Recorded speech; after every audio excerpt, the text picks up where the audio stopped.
probably a bigger range of quality in turkey than any other meat that I've ever had before. All right, so we've got a lot of things going on right now. We've already got our cornbread cooked and finished. We've got our pie crust cooling in the refrigerator. One of the great things about cooking the breasts this way is that we can cook them until they're just done, which is 165 inside. We don't have to wait for the dark meat or anything to finish up.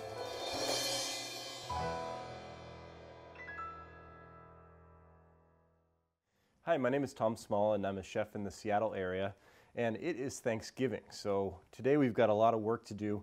Now, we know that you can take a recipe. We're going to make everything from scratch today, from breads to about 7 different side dishes, our turkey, a couple pies, lots of different things, and so we need to do everything in order so that it's done at the right time.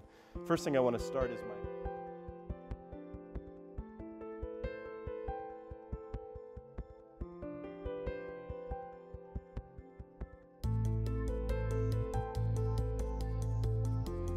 I'm going to just kind of shape it together into a mass. Make sure you've got a good clean countertop, and then I'm just going to do one more step.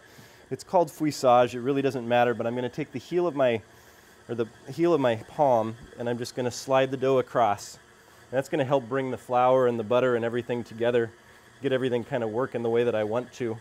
What I really like to do when I'm making a lot of different items is to go through each recipe and determine how much of each vegetable I'm going to need, and then get all of that peeled and cut ahead of time. That's going to make it a lot.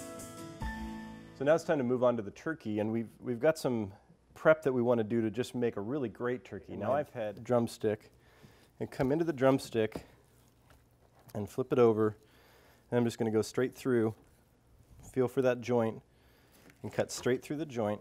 You can just gently roll it with my hand and kind of bring my hand to cup together until it rolls into a round shape. And like I had mentioned before, I'm going to have some left over, and that's because I'm using a slightly smaller tart shell instead of a classic pie shell. Add more of those chopped vegetables, the carrot, onion, and celery, some rosemary and thyme sprigs, and just kind of distribute those around the pan. Now that we've got some space in the oven, I'm ready to put my rolls in. So these have proofed up, took about an hour, and they're ready to pop right in. Transfer it into a bowl that I'm going to serve it in, and we're just going to leave this at room temperature for now, and then we'll put this in the oven along with our other items to heat it up just before we're ready to serve. Just that few hours in that brine is really going to make a great difference on this meat.